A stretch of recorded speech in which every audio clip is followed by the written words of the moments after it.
Pumataw sa kwelang basketball game sa Istanbul ang mga Pinay player. Kaya naman pati mga manonood, enjoy to the max. May report si Weng Timoteo.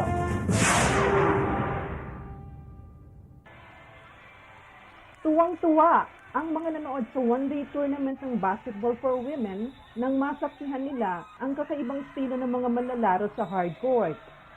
Nag-agawan, napahiga, nagyakapan, nagtawanan at nagkatamaan ang mga kababaihan sa kakaiba at bihirang laban na ito. Madalas sablay ang mga tira pero tuloy pa rin at hindi pansin ng mga Pinay ang pagod sa paglalaro. Buena si Betty Cristobal ng Team A sa kanyang shooting attempt dahil sa bandang huli, siya ang tinanghal na best player.